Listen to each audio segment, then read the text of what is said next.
దీవెనకరంగా చేయమని తండ్రి బిడ్డలు కూడా రావడానికి ఇంకా రావాల్సిన వారు నడిపించండి, కృప చూపించండి. చేరవచ్చిన మాతో తండ్రి వాక్యం ద్వారా మీరు మాట్లాడమని విశ్వాసం సహాయం చేయమని ఆత్మ చెప్పు సంగతులు చెవిగలవాడు వినుగా కానీ సెలవిచ్చినారు. ఆత్మీయ చెవులు కలిగి మీ మాటలు వినటానికి గ్రహించడానికి మాత్రం తన్ని విని విడిచిపెట్టకుండా తండ్రి దేవా మా హృదయంలో వాటిని భద్రపరచుకోవడానికి సహాయపడమని ఈ సమయాన్ని మీ చేతులకు అప్పగించుకుంటూ యేసు నామములో ప్రార్థిస్తున్నాం తండ్రి, ఆమేన్.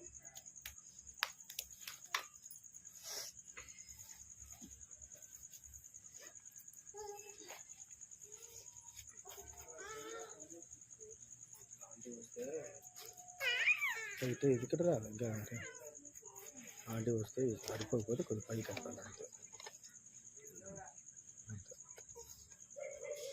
నిలబడిపోవాలి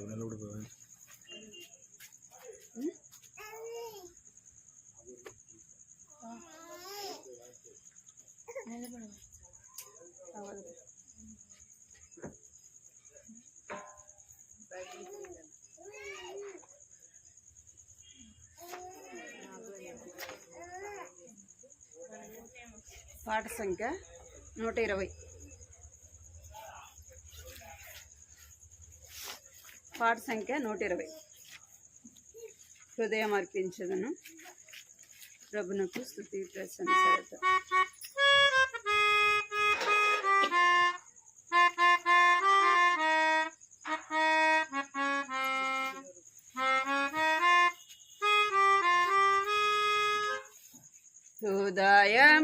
హృదయమర్పించెదము ప్రభునకు స్తుతి ప్రశంసలతో, పరిశుద్ధులము చేరి హృదయమర్పించెదము ప్రభునకు స్తుతి ప్రశంసలతో, పరిశుద్ధులము చేరి పాప భారము మోయన్ వాచనేసు జగతిన్, పాప భారము మోయన్ వాచనేసు జగతిన్, పాపుల పాపము తొలగించుటకు, పాపుల పాపం తొలగించుటకు నిత్య జీవము నీచన్, నిత్య జీవము నీచన్. హృదయమర్పించెదము ప్రభునకు స్తుతి ప్రశంసలతో, పరిశుద్ధులము చేరి హృదయమర్పించెదము ప్రభునకు స్తుతి ప్రశంస. దీవెనకరంగా చేయమని తండ్రి బిడ్డలు కూడా రావడానికి ఇంకా రావాల్సిన వారు నడిపించండి, కృప చూపించండి. చేరవచ్చిన మాతో తండ్రి వాక్యం ద్వారా మీరు మాట్లాడమని విశ్వాసం సహాయం చేయమని ఆత్మ చెప్పు సంగతులు చెవిగలవాడు వినుగా కానీ సెలవిచ్చినారు. ఆత్మీయ చెవులు కలిగి మీ మాటలు వినటానికి గ్రహించడానికి మాత్రం తన్ని విని విడిచిపెట్టకుండా తండ్రి దేవా మా హృదయంలో వాటిని భద్రపరచుకోవడానికి సహాయపడమని ఈ సమయాన్ని మీ చేతులకు అప్పగించుకుంటూ యేసు నామములో ప్రార్థిస్తున్నాం తండ్రి, ఆమేన్.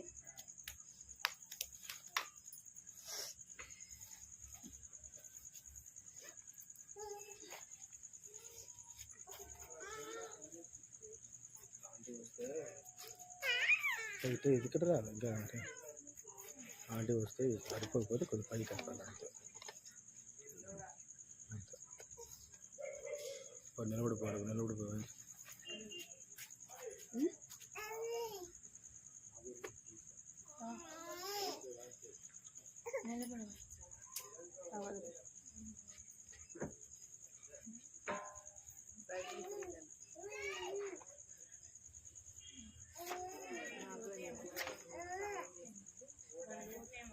పాట సంఖ్య 120. పాట సంఖ్య 120. హృదయం అర్పించదను ప్రభునకు స్తుతి ప్రశంసలతో.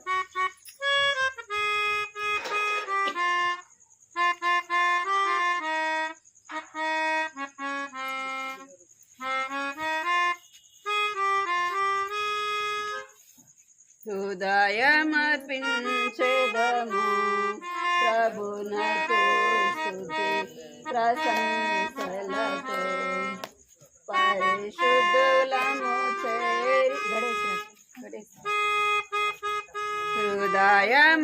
హృదయమర్పించెదము ప్రభునకు స్తుతి ప్రశంసలతో పరిశుద్ధులము చేరి పాప భారము మోయన్ వాచనే సుజగతిన్ పాప భారము మోయన్ వాచనే సుజగతిన్ పాపుల పాపము తొలగించుటకు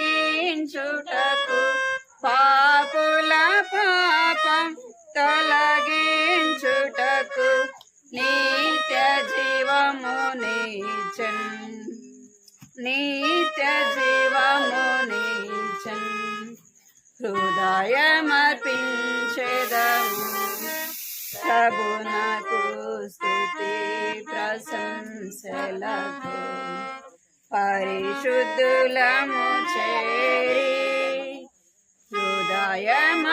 హృదయమర్పించెదము ప్రభునకు స్తుతి ప్రశంసలతో పరిశుద్ధులము చేరి సంకట శేషము భరించెన్ నమ్రతతో దీనుడై సంకట శేషము భరించెన్ నమ్రతతో దీనుడై రక్షణ ద్వారము తెరచెను ప్రభువు రక్షణ ద్వారము తెరచెను ప్రభువు నిత్య నిరీక్షణ నిచన్ నిత్య నిరీక్షణ నిచన్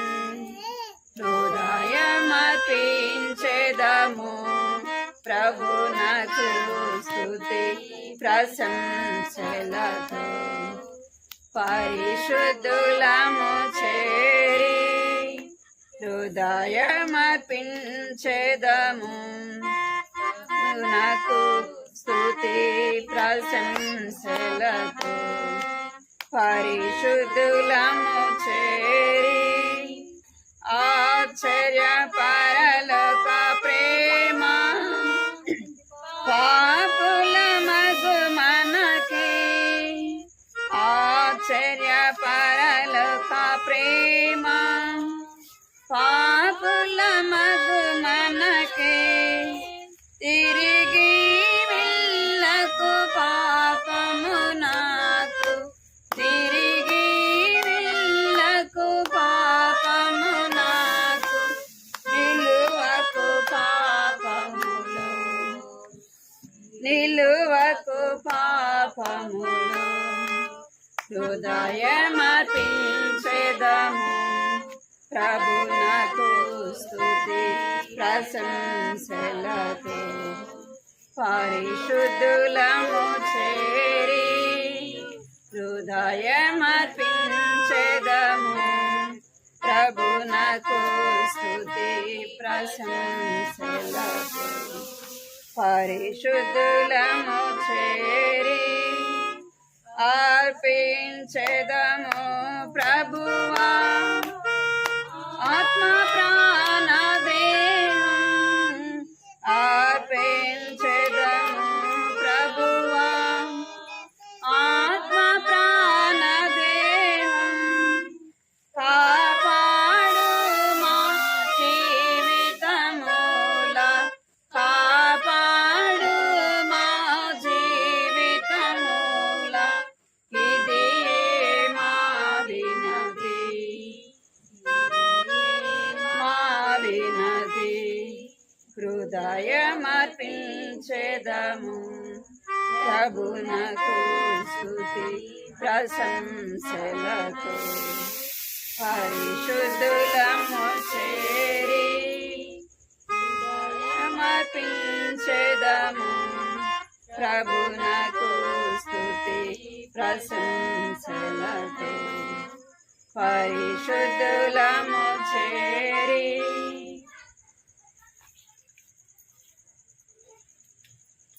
161 పాట సంఖ్య 161 రుచి చూచి ఎరిగితిని.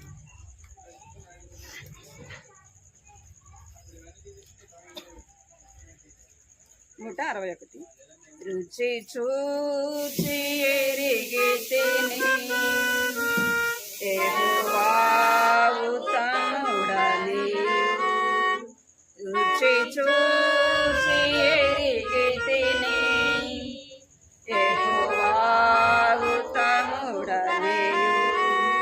రాక్షసును ఆశ్రయించి నీ ధన్యుడనైతిని. రాక్షసును ఆశ్రయించి నీ ధన్యుడనైతిని.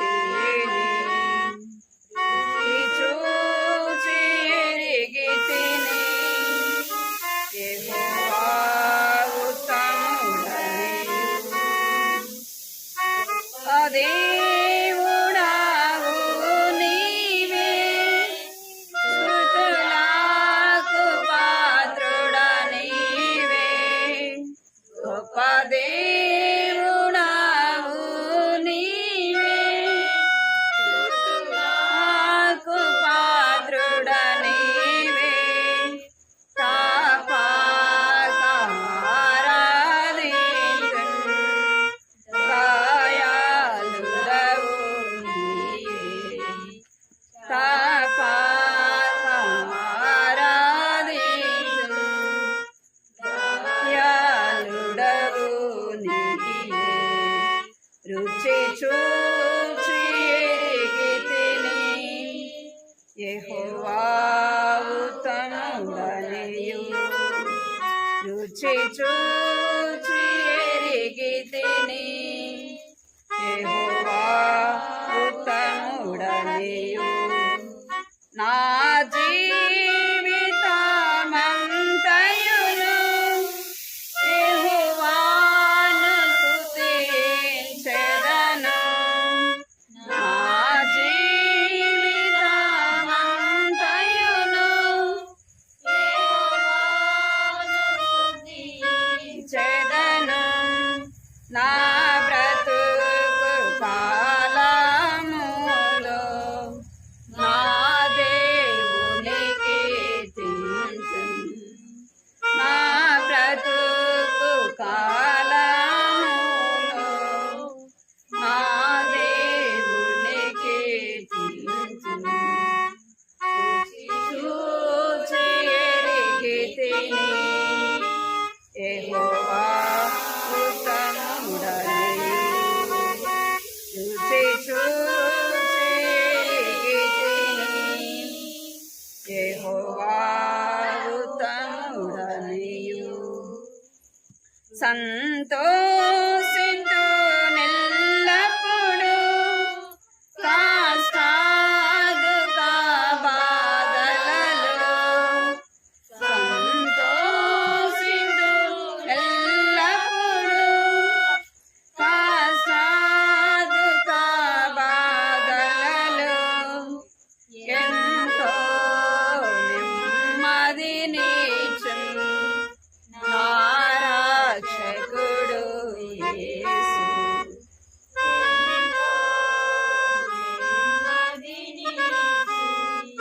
నా రక్షకుడు యేసు.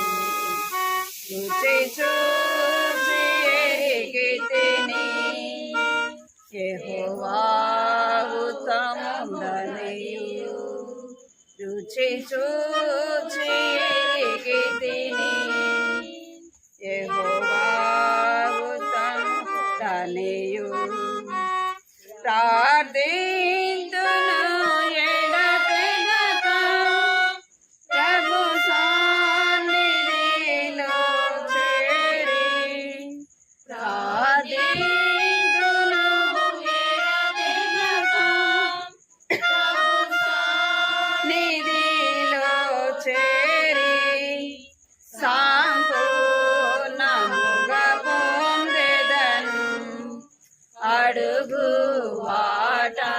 నీతిని సంపూర్ణముగా పొందెదను. అడుగు వాటన్నిటిని రుచి చూచి ఎరిగితిని. యెహోవా ఉత్తముడనియు రుచి చూచి ఎరిగితిని.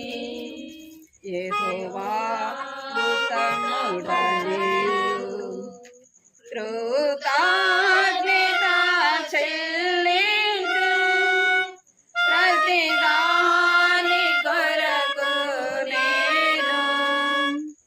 కృతజ్ఞత చెల్లింతు ప్రతిదాని కొరకు నేను. క్రీస్తుని యందే తృప్తి పొంది ఆశించెదను. క్రీస్తుని యందే తృప్తి పొంది ఆశించెదను. రుచి చూచి ఎరిగితిని. యెహోవా ఉత్తముడనియు రుచి చూచి ఎరిగితిని. యెహోవా ఉత్తముడనియు రాక్షకునాశ్రయించి నే ధన్యుడనైతిని.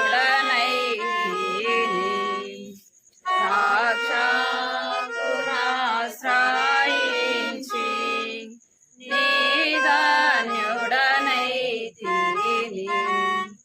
రుచి చూచి ఎరిగితిని. యెహోవా ఉత్తముడనియు రుచి చూచి ఎరిగితిని. యెహోవా ఉత్తముడనియు. చాలు ప్రార్థన చేసుకుని సాక్ష్యము వాక్యం విందాము.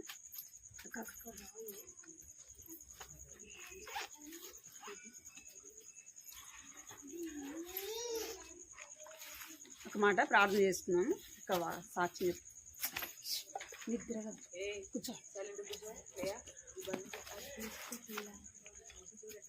పిల్లలు అలా చేయండి సరేనా. ఒక మాట ప్రార్థన చేసుకున్నాం.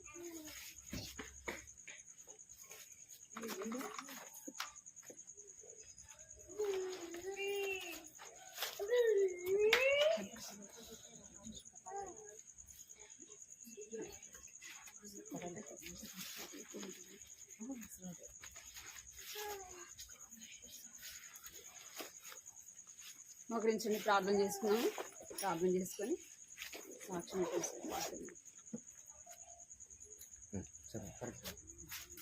ప్రార్థన చేసుకుందాం.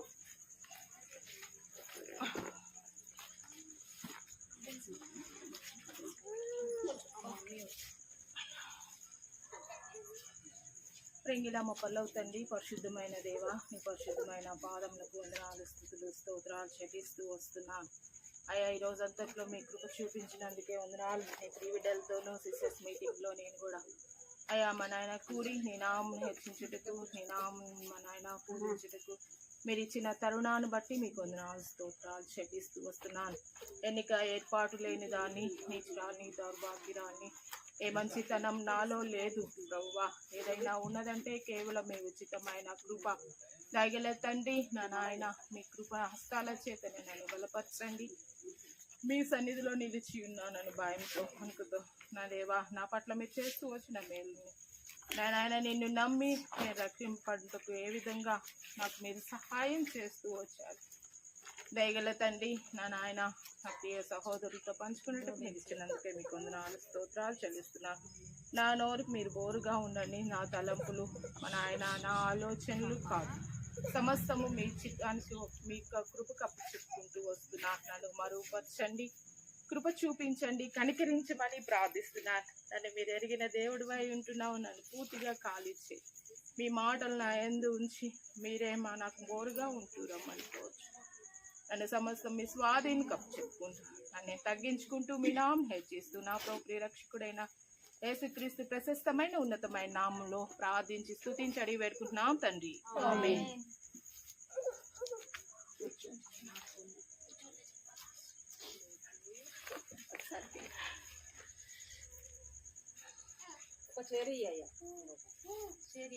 వద్దులే వద్దు కూర్చో.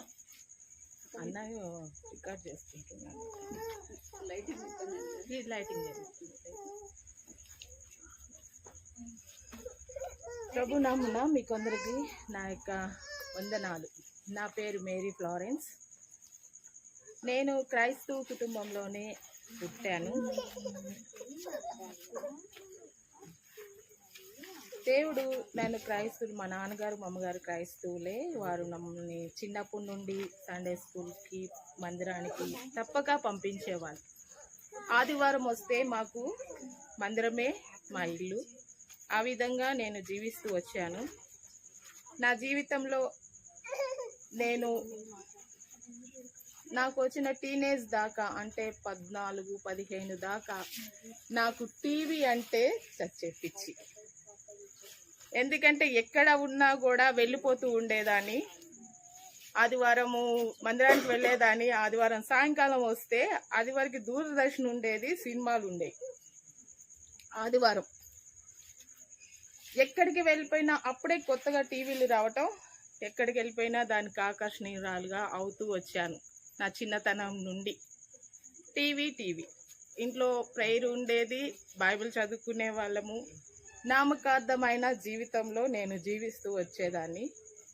అతి ముఖ్యంగా నేను ప్రేమించిందంటూ ఉంటే టీవీని. ఈ లోకంలో నేత్రాస నన్ను ఎక్కువగా ఆకర్షిస్తూ వచ్చిందనమాట. నాతో పాటు నాకు 4 చెల్లెళ్ళు, 1 తమ్ముడు, అంటే 3 చెల్లెళ్ళు, 1 తమ్ముడు. వాళ్ళని కూడా నాకు తోడుగా తీసుకొని వెళ్ళి చూపించే అంత దుస్థితిలో నేను ఉండేదాన్ని. నా తల్లి క్రమశిక్షణ చాలా. అసలుకి ఆ రోజు నాకు తప్పక దెబ్బలు పడుతూ వచ్చాయి. ఉదయాన్నే నేను మందిరానికి పంపించాను, వాక్యం చదువుకున్నావు, కంఠత వాక్యం చెప్పావు, అన్నీ చెప్పావు. మళ్ళా వచ్చే లోపల టీవీ దగ్గర కూర్చున్నావు. ఆ నైట్ 9 ఆ సినిమా అయిపోయిన తర్వాత ఇంటికి వెళ్ళాలి కదా. ఇంటికి వెళ్ళినమ్మటే ఇక దెబ్బలు ఖచ్చితంగా పడుతుంది. మళ్ళా తీర్మానం చేసుకునేది. ఆ వారం అంతా ఉండేది. మళ్ళీ ఆదివారం అవుతే యథావిధి 14 సంవత్సరాలు 15 సంవత్సరాల దాకా నాకు అదే గడుస్తూ వచ్చేది. నా చదువు విషయంలో కూడా నేను వెనుకనే ఉంటూ ఉండేదాన్ని. నేనే మొదటిదాన్ని కాబట్టి మా అమ్మగారు సిక్ అవటం వలన నా చెల్లెలను చదువుకుంటూ వచ్చాను. నా చదువు వెనకాల పడుతూ వచ్చింది ఇంట్లో పని అన్నిట్లోనూ. కానీ దేవుడు మాత్రం నన్ను విడిచిపెట్టలేదు. నాకు 20 సంవత్సరాలు వచ్చే లోపల చాలా ఏంటో తెలీదు, కామెరులాగా వచ్చేది. అది పర్సెంటేజ్ తక్కువగానే ఉంటూ వచ్చేది. కానీ వామిటింగ్స్ అయ్యేది. తినేది ఏది ఉండేది కాదు. పెరుగన్నమే తినేది, అది ఉంటే ఉండేది, అంతవరకే.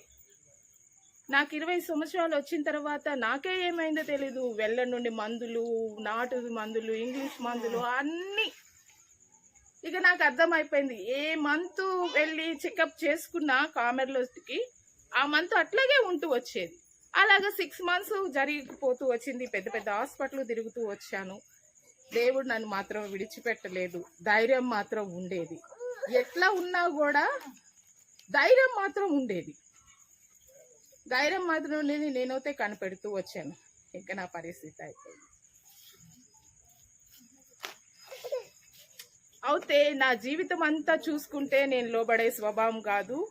బండ మీద పడిన విత్తనం వలె ఉంటూ వచ్చేది. కొంచెము మట్టి ఉండటం వలన అప్పుడే మొలకెత్తేది, ఎండ ఎక్కువగానే వాడిపోయి అట్టిది నా జీవితం అయి ఉంటూ వచ్చేది. నాకు అర్థమైపోయింది. ఇంకా నేను తీర్మానం చేసుకుంటూ వచ్చాను, చనిపోతే ఎక్కడుంటాను. అట్టి పరిస్థితిలో నేను దేని కొరకు దేవుని యొద్దకు వెళ్తాను. భూలోకంలో అన్నీ దొరుకుతాయని దేవుని దగ్గరికి వస్తూ వచ్చానా, చనిపోతే పరలోక రాజ్యం కావాలని నా ఆశ. అలాగా ఉంటూ వచ్చానా. ఏంటి నీ తీర్మానం? ఇప్పుడు నీ రోగం నయం అవ్వాలా, నువ్వు చనిపోతే పరలోకం కావాలా, అనే దానిలో నేను సతమతం అవుతూ వచ్చాను. కానీ ఎంతకాలం జీవించినను మరణం అనేది తప్పదు.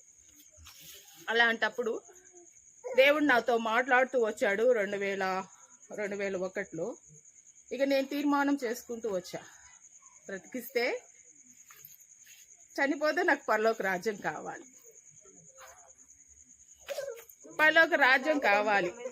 అందుకే కదా ప్రతి క్రైస్తువులు మీరు ఎందుకు రక్షింపబడ్డారు అని నన్ను అడిగితే నేనైతే పరలోక రాజ్యం కొరకే రక్షింపబడ్డాను అంటాను. మరి మీరు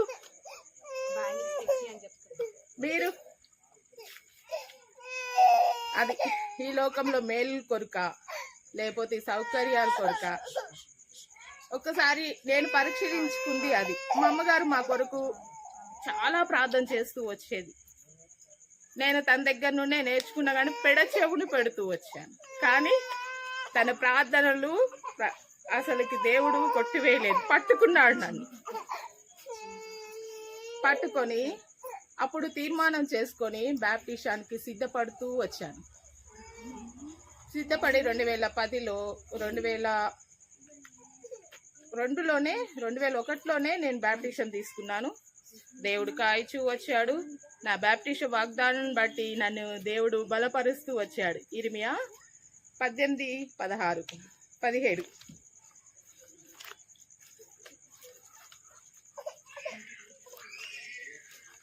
ఒక్కసారి మటాచు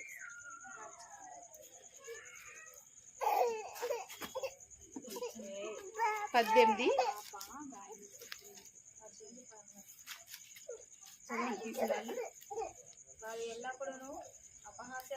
అది కాదమ్మా, వాడు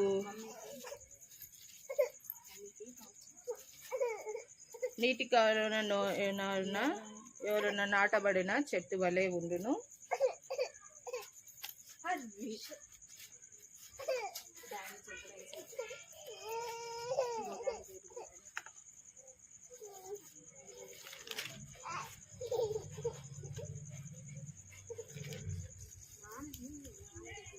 ఒక్క నిమిషం.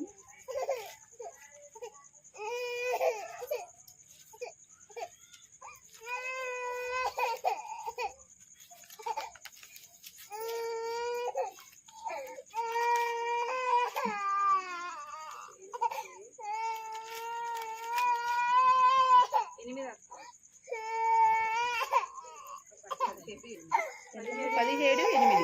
ఓకే.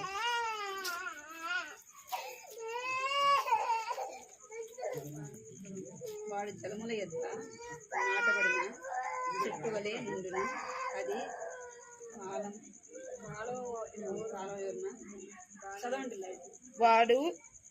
వాడు జలముల యొద్ద నాటబడిన చెట్టు వలె నుండును. అది కాలువన యోరన దాని వేళ్ళు తన్నును. వెట్టగలిగినను భయపడదు. దాని ఆకు పచ్చగా ఉండును. వర్షం లేని సంవత్సరంన చింతనందదు, కాపు మానదు అని కింద ఒక హృదయం అన్నిటికంటే మోసకరమైనది, అది ఘోరమైన వ్యాధి గలది, దాన్ని గ్రహింపగలవాడెవడు? ఒకడు ప్రవర్తన చేత వాని క్రియల ఫలము చేత ప్రతీకారం చేయని యెహోవా అను నేను హృదయములను పరిశోధించువాడను, అంతరేంద్రియములను పరీక్షించువాడను. ఈ వాక్యం నాకు వచ్చింది. దేవుడు నన్ను వాడుకుంటాడు అన్న ఉద్దేశంతోనే నేను ఉంటూ వచ్చాను. ఎన్ని శ్రమలు వచ్చినాను, బాధలు వచ్చినాను, నువ్వు నన్ను నమ్మి నన్ను విడిచి వదిలిపోవనే నిరీక్షణతో నేను ఉంటూ వచ్చాను. కానీ దాని కింద హెచ్చరిస్తూ వస్తున్నాడు. ఆ నిశ్చయితతోనే ఎన్ని బాధలు వచ్చినా, ఎన్ని చింతలు వచ్చినా, ఎన్ని అవమానాలు వచ్చినా, నీకు ఒక కొరతగా ఉన్నను, నువ్వు నన్ను విడిచిపెట్టవు. అదే ఆకు పచ్చగా ఉండును అని అంటే దేవుణ్ణి నేను విడిచిపెట్టను. కానీ అన్నిటికన్నా హృదయము మోసకరమైనది, ఘోరమైన వ్యాధి గలది, దాన్ని గ్రహింపగలవాడెవడు అని దేవుడు నన్ను హెచ్చరిస్తూ వస్తున్నాడు. నా హృదయమును బట్టి నేను నడుచుకుంటూనే వచ్చాను. నా వివాహ విషయంలో కూడా నేను కనిపెడుతూ వచ్చా. నాకు విశ్వాసి అయిన భర్త దేవుడు నన్ను బ్రతికించాడు. ఏం లేదు, నేను మాంసం తినేదాన్ని కానీ B12 తక్కువైపోయింది నాకు. నా వ్యాధి అనేది అండి B12 తక్కువైంది. మాంసం తినేదాన్ని కాదు, టీ, పాలు, పెరుగు ఇవేవి తినకపోవటం వలన B12 తగ్గిపోవటం వలన అవి ఎంత రికేర్ అవ్వట్లేదు. B12 తగ్గిపోవటం వల్ల మజ్జిగే తాగుతూ ఉండేదాన్ని, కామెర్లు అనేవి తగ్గిపోయేది కాదు. బ్లడ్ అనేది 5% ఉంది. అందువలన నేను ఎన్ని మెడిసిన్స్ వాడింది మాత్రం కామెర్లకే ఎన్ని మెడిసిన్స్ వాడినా కానీ దేవునికి వందనాలు చెల్లించాలి. నేను ఆయన దారిలోకి రావటానికి దేవుడు నన్ను వాడుకుంటూ వచ్చాను. B12 తక్కువైంది అంటే మాంసం తినాలి, పాలు పెరుగు తాగాలి. అవి నేను తాగకపోవటం వలన ఆ వ్యాధి అనేది వచ్చిందని డాక్టర్లకు ఎన్నో పెద్ద డాక్టర్ల దగ్గరికి వెళ్ళినాను. చిన్న డాక్టరు నా రోగాన్ని నయం చేస్తూ వచ్చాను. అప్పుడు నేను తీర్మానించుకున్నాను, ఇస్తే నిన్ను నమ్మిన వాళ్ళని నాకు భర్తగా ఇవ్వు, లేదా నీ సేవకు వచ్చేస్తా. ఎన్నో సంబంధాలు వచ్చాయి నాకు. దేవుడేమో నీ సంతానాన్ని దీవిస్తాను, ప్రతి సంవత్సరం ఇసుకు వలె చేస్తాను అని అబ్రహాంకి ఇచ్చిన వాగ్దానాలు ఇస్తూ వచ్చేవాడు. దేవా, నువ్వు ఎట్లా చేసినా నీ చిత్త ప్రకారంగా నన్ను నడిపించు. నేను నడుచుకుంటూ వచ్చినప్పుడు నా మ్యారేజ్ విషయంలో నేను పెద్దదాన్ని కాబట్టి నేను వెనకాడుతూ వచ్చేది. నా చెల్లెలకి మ్యారేజ్ చేసేశారు, నా మేనబావని ఇచ్చేసి. తర్వాత నేను మ్యారేజ్ చేసుకోవాల్సి వచ్చింది. అంతలోనే దేవుడు నాన్నగారిని మహిమలోకి తీసుకున్నాడు. మా నాన్నగారు మహిమలోకి వెళ్ళారనమాట. అప్పుడు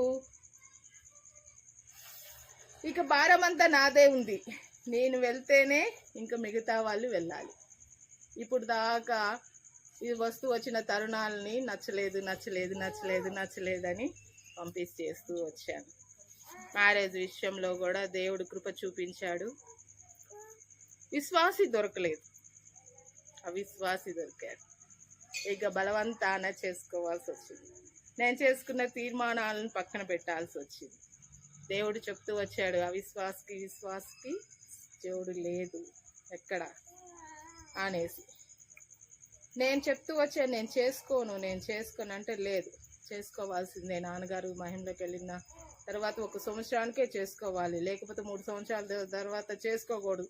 వీళ్ళందరూ ఉంటారు కదా, ఈ పెద్దవాళ్ళందరూ 3 సంవత్సరాల దాకా నీ చెల్లెలు ఉంచుతావా, అలాగే చేస్తావా, నువ్వు వెళ్తేనే కదా నీ చెల్లెలు వెళ్ళేదనే శోధనలు నాకు మొదలయ్యేస్తూ వచ్చి ఇక తప్పక చేసుకోవాల్సి వచ్చింది. చేసుకున్న తర్వాత అవిశ్వాసి అన్నిటికీ ఒప్పుకున్నాడు. కానీ పెళ్ళయ్యేంత వరకు తలూపుతూ వచ్చాడు. పెళ్ళయిన తర్వాత రివర్స్ అయ్యాడు. ఆయన రోమన్ క్యాథలిక్, చాలా మొండివారు, విగ్రహారాధికులు, విశ్వాసం లేదు. అప్పుడు దాకా నేను కూడా హెబ్రోన్కే వెళ్తాను, అక్కడే ఆరాధన చేస్తాను. ఎవరు వెళ్ళి చూస్తారు, ఎవరు వెళ్ళి చేసేది లేదు.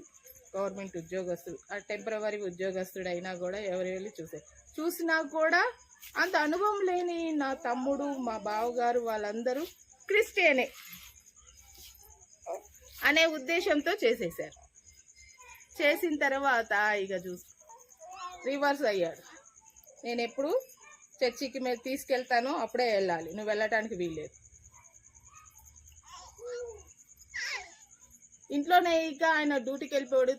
తలుపుకు తాళం పెట్టుకొని వెళ్ళిపోయేవాడు. నేను ఇంకా అన్ని ఇంట్లోనే.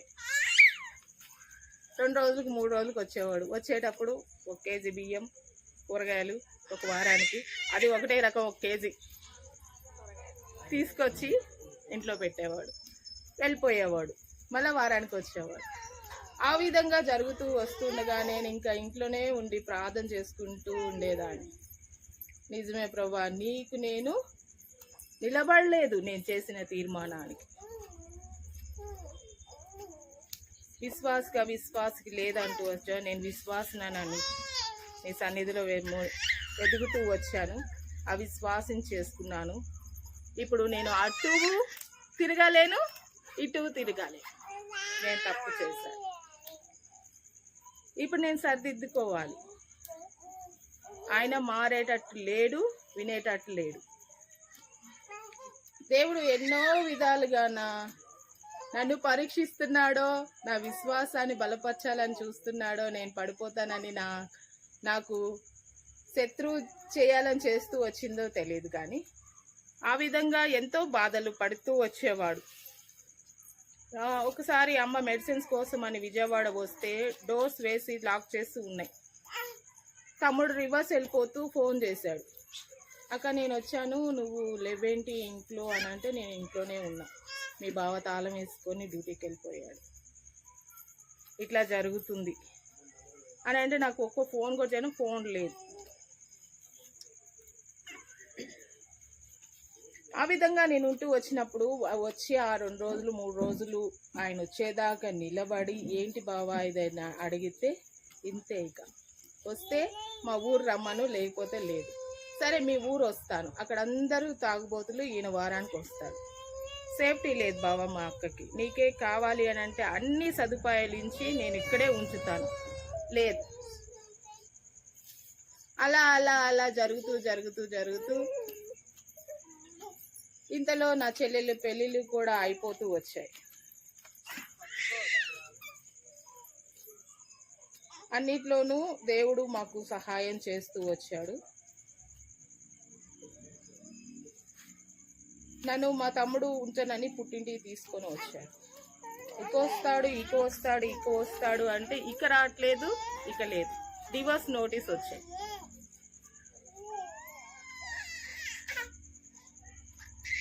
ఏదైనా దేవుడి మేలే, బలవంతంగా చేసుకున్నాను. ఒప్పింపబడదాము, మార్చుకుందాము అని అంటే కుదరట్లేదు, చెయ్యట్లేదు. ఎంతో దిగాలైపోయి ఉన్నాను. దేవుడు బలపరుస్తూ వచ్చాడు. నేను మాత్రం ఇంతవరకు నేను డివోర్స్ ఇవ్వను, నాకు అతనే కావాలి. దేవుడు జతపరిచి నేను బైబిల్ పట్టుకొని ఏం చేశాను, ప్రమాణాలు చేశాను. ప్రపంచంలో ఎక్కడ ఎవ్వరు బైబిల్ పట్టుకొని ప్రమాణాలు చేయరు. మన హిందూ క్రిస్టియన్ పెళ్ళిళ్ళలోనే దేవుడిని ప్రమాణం చేస్తారు బైబిల్ పట్టుకొని. ఏ కోర్టులో కానీ ఎక్కడా కానీ బైబిల్ పట్టుకొని ప్రమాణం చేయరు క్రిస్టియన్స్. అంత ప్రాముఖ్యమైనది మన బైబిల్. ఆ విధంగా నేను ఉంటూ వచ్చినప్పుడు నేను ఇప్పటికీ వరకు కొంచెం సమస్యలో ఉంది. దేవుడు నన్ను బలపరుస్తూ వచ్చినాడు. ఇస్తే ఇచ్చేశాడు. ఇక దేవుని కొరకు పరిచర్య చేద్దాం అనే తీర్మానంలో ఉన్నాను నేను. అవి కోర్టులో నడుస్తూనే ఉన్నాయి. కానీ ఏమాత్రము మొన్ననే అతనికి దేవుడు తెలియజేస్తూ వచ్చాడు. మొన్ననే తనకు బైపాస్ స్ట్రోక్ వచ్చింది. దేవుడు మొత్తానికి గద్దిస్తున్నాను, లోబడట్లేదు. ఆ స్ట్రోక్ వచ్చింది, ఆపరేషన్ అయ్యి సిక్లో ఉన్నాడు. మాట్లాడుతూ వస్తున్నాడు దేవుడు, కానీ లోబడట్లేదు. మా చెల్లెలు వాళ్ళందరికీ పెళ్ళిళ్ళు అయిపోయాయి. నేను ఇట్లా ఉన్నాను. నా కొరకు ప్రార్థన చెయ్యండి. ఎందుకంటే మనమందరము సహోదరులము. దేవుని రక్తంలో ఏక శరీరం కలిగిన స్త్రీని త్రాగుతున్న ప్రతి ఒక్కరం మనం. బేతనీయ ప్రార్థనా మందిరంలో కూడా చాలా ప్రయాసపడ్డారు నా కాపురాన్ని నిలబెట్టాలని, కానీ ఏ మాత్రము లేదు. ఇంకా దేవునికి వదిలేశారు. దేవునికి అసాధ్యమైనది ఏది లేదు మేరీ, భయపడమాక అని సేవకులు అంటూ వచ్చారు. అది ఒక కొరతగా దేవుడు నాకెప్పుడూ చూపిస్తూ ఉంటాడు. ఎందుకనంటే నేను చిన్నప్పటి నుండి దేవుని మందిరానికి వెళ్తూ వచ్చిన దాన్ని. దేవుడు అంటే విశ్వాసము, నమ్మకము ఉండేది, కొంచెం మూర్ఖత్వం కూడా ఉండేది. దేవుడు నాకు ఎందుకు చేయడు అనే పట్టుదల ఉండేది. అందరికీ అది వెరితనంగా ఉంటుంది, కానీ నేను మాత్రం అట్లాగే ఉంటూ వచ్చేదాన్ని. అలాగే కొంతమంది హిందువులు చూస్తూ వచ్చినప్పుడు, నువ్వు చిన్నటి నుండి వెళ్తూ వచ్చావు, దేవుడు నీకేం మేలు చేశాడు, నన్ను కృంగదీసే మాటలు చాలా వస్తూ ఉండేవి. కానీ బంధువులలోనూ, చుట్టుపక్కల వాళ్ళలోనూ, హిందువులలోనూ, ప్రతి ఒక్కరిలోనూ ఆ యొక్క క్వశ్చన్ ఉంటూ వచ్చేది. కానీ దేవుడు ప్రతి ఒక్కరికి ఒక సమయమున తన బలమైన చేతినిచ్చి ఆదరించేవాడని నా విశ్వాసం. ఆ విశ్వాసం వల్లనే నేను ఇంతవరకు నెట్టుకుంటూ వచ్చాను. దేవుడు తప్పగా సహాయం చేస్తాడు. దేవుడికి అసాధ్యమైనది ఏదీ లేదు. మనలో ఉన్న లోపమో, మన నిర్లక్ష్యమో, ఏదో మన అజ్ఞానమో ఏదో ఒకటి కలిగి ఉంటాం కాబట్టి దేవుడు అది మనకి తప్పగా చూపిస్తూ ఉంటాడు. అది మనం ఒప్పుకున్నప్పుడు సమస్తము చేయగల దేవుడు, తన ప్రియ కుమారుని మనకిచ్చిన దేవుడు మన సమస్యలను క్లియర్ చేస్తాడు కదా. ఆ విశ్వాసంతోనే నేను నడుచుకుంటూ వచ్చాను ఇంతవరకు. నా గురించి ప్రార్థన చేయండి. ఈ చిన్ని సాక్ష్యము దేవుడు దీవించి వాక్యం.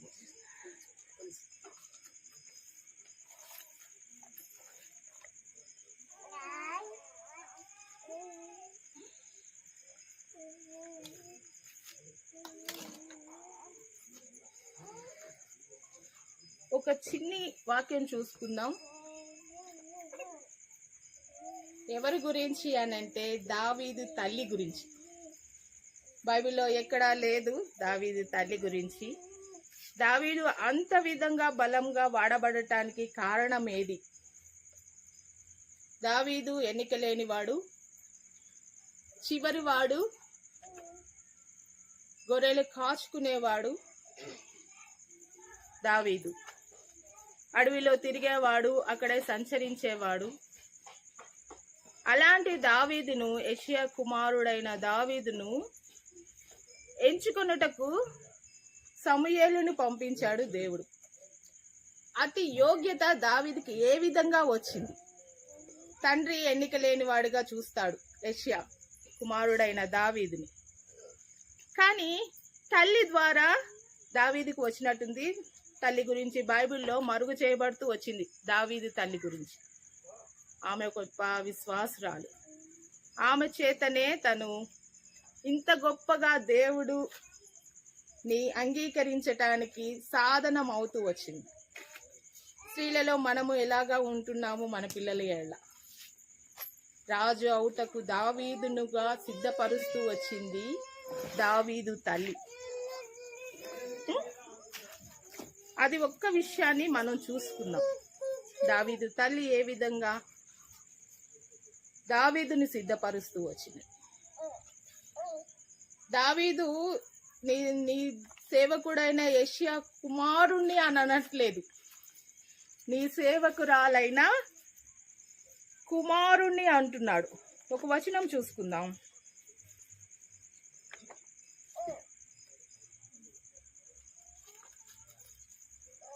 కీర్తనలు 116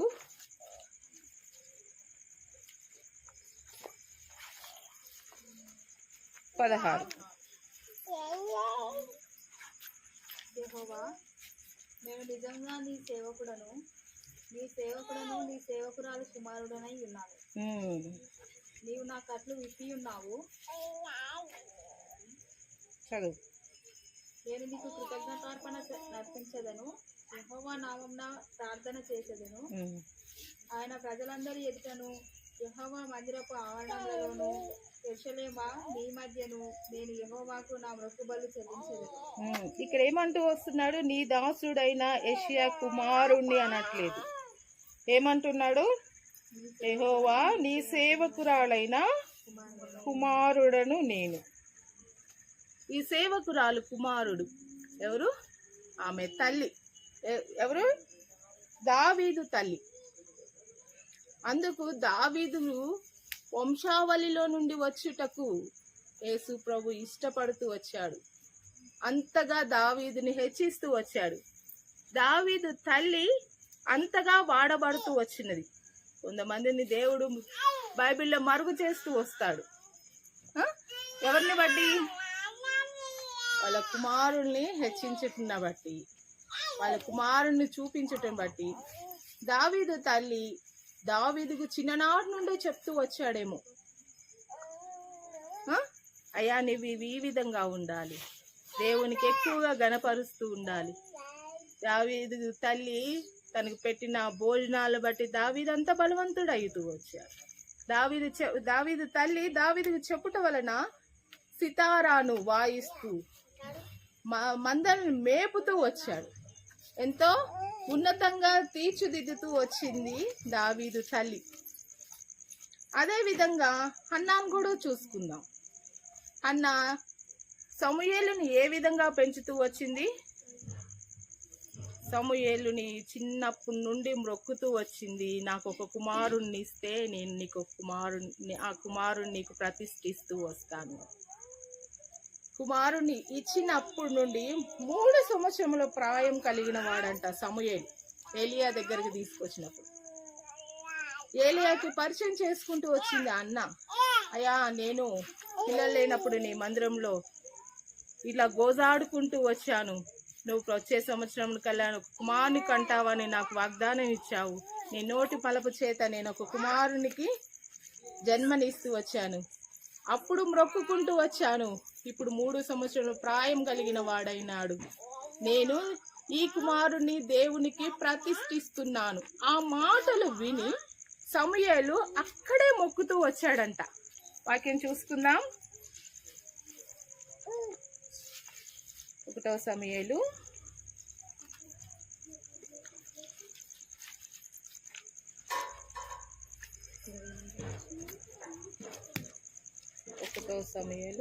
1 అధ్యాయం 28వ వచనం. కాబట్టి నేను ఆ బిడ్డను యెహోవాకు ప్రతిష్ఠించుతున్నాను. తాను బ్రతుకు దినములన్నిటిలో వాడు యెహోవాకు ప్రతిష్ఠితులని చెప్పాను. అప్పుడు వాడు యెహోవాకు అక్కడనే మొక్కెను. సమూయేలుకి ఏమర్థమైందంట? ఏమన్నా అర్థమైందా? 3 సంవత్సరంలో ప్రాయం కలిగిన వాళ్ళ పిల్లలు ఎక్కడైనా ఉన్నారా? 3 సంవత్సరం ప్రాయం. ఇటు చెప్తే అటు ఉరుకుతారు, అటు చెప్తే ఇటు ఉరుకుతారు కదా మన పిల్లలు, 3 సంవత్సరముల పిల్లలు. కానీ సమూయేలుకి వాళ్ళ తల్లి చిన్నప్పటి నుండే పాలతోనే బోధిస్తూ వచ్చినదేమో. వాడు అక్కడే మోకరించి మ్రొక్కినాడంట. అదే అటు తిరుగుతూ ఇటు తిరుగుతూ ఏలి ఏమనేవాడు? అమ్మా వెళ్ళు, వాడికి జ్ఞానం వచ్చినాక తీసుకొని రా అనేవాడేమో. పెడచెవుని పెట్టి ఉంటే సమూయేలు. కానీ వాడు సమూయేలు మ్రొక్కుట చూసి సరేనమ్మా వదిలిపెట్టి వెళ్ళు, విధేయత చూపుతూ వచ్చినాడు సమూయేలు. అది ఎవరి వల్ల? హన్నా వల్ల. మన పిల్లలకు కూడా మనము తల్లి పాత్ర మన పిల్లల చాలా ఉంటూ వస్తుంది. అందుకే దేవుడు అంటున్నాడు, బాలు నడవలసిన త్రోవ నడిపించినప్పుడు వాడు పెద్దవాడైనను తొలగిపో. ఇంకొక తల్లి ఉంది. ఎవరు? ఏలియా పిల్లల తల్లి. ఏ విధంగా ఉంటూ వచ్చినది? ఆమెను కూడా దేవుడు మరుగు చేస్తూ వచ్చినాడు. ఏలియా దేవుని సేవ చేస్తూ ఉంటే ఆయన వాళ్ళు చర్చిలో వచ్చిన వాళ్ళందరినీ హేళన చేస్తూ అల్లరితో కొడుతూ, తల్లి అరే మీ నాన్న ఎప్పుడు దేవుడు దేవుడు అని ఉంటాడు, కావాల్సిన అథారిటీ చేయడు, చర్చిలో కావాల్సినవి తీసుకొని రాడు, మనకెప్పుడు లోటుగానే ఉంటుంది అని ఆ తల్లి చెప్తూ వచ్చిందేమో ఆ పిల్లలకి. ఆ పిల్లలు వినలేక తిరుగుబాటు స్వభావంతో ఉన్నప్పుడు ఎవరు ఏలియా తర్వాత అన్నప్పుడు సమూయేలుని ఏర్పరచుకుంటూ వచ్చారు. మనం స్త్రీలమైన వాళ్ళము మన ఇళ్లలో మన పిల్లలు మనల్ని కనిపెడుతూ ఉంటూ వస్తారు. మనం చాలా జాగ్రత్తగా నడుచుకుంటూ రావాలి. ప్రధానమైనది స్త్రీలకి గృహాలలో ఎక్కువ. జ్ఞానవంతురాలు తన ఇల్లు తాను కట్టుకొను, మూర్ఖురాలు తన ఇల్లు తాను పెరుకు వేసుకోను అని అంటుంది. కానీ ఏ విధంగా ఉండాలని దేవుడు మనల్ని హెచ్చరిస్తూ వస్తున్నాడో వీటన్నిటినీ గుర్తు చేసుకుంటూ వస్తున్నాం. వాళ్ళ జీవితాలలో నుండి దేవుడు గణపడుతూ వచ్చినాడు. దావీదు ఏ విధంగా దావీదు కుమారుడా అనిపించుకున్నటకు యేసు ప్రభు గారు ఇష్టపడుతూ వచ్చాడు. అవునా? ఎవరి వలన? దావీదు తల్లి వలన. దావీదు ఆ విధంగా పెరుగుట వలన, దేవుడు చేత అభిషేకింపబడటం వలన. ఆ విధంగానే హన్నా కుమారుడైన సమూయేలు కూడా ఏ విధంగా ప్రతిష్ఠించిన అమ్మటే మ్రొక్కుకున్నాడంట. విధేయత చూపుతూ వచ్చాడు. ఎవరికి? సమూయేలు దేవునికి ప్రవక్తగా ఉంటూ వచ్చినాడు. వాళ్ళిద్దరిని వాడుకుంటూ వచ్చినాడు. దావీదుని ఎక్కువగా దేవుడు ఇష్టపడుతూ వచ్చినాడు. అందుకనే దావీదు వంశం దావీదు కుమారుడు అనిపించుకున్నటకు దేవుడు ఎంతో ఇష్టత కలిగి ఉన్నాడు. ఒక వచనము చదువుకుందాము. సామెతలు 31వ అధ్యాయం. మన బైబిల్లో ఉంటూ వస్తున్న స్త్రీలన్నిటిలోనండి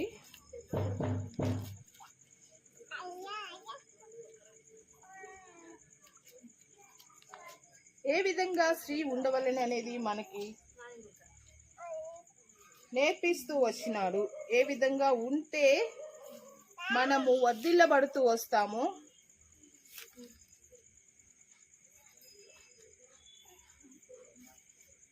దేవుడు సలోమానికి మంచి జ్ఞానంనిచ్చి బైబిల్లో వ్రాయబడుతూ రాయించుటకు ఉంటూ వచ్చినది.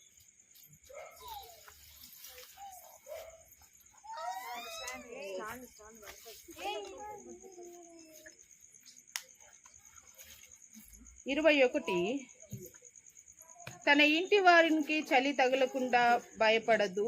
ఆమె ఇంటి వారందరూ రత్నవర్ణము ధరించి వారు. ఆమె పరుపు సిద్ధపరచును.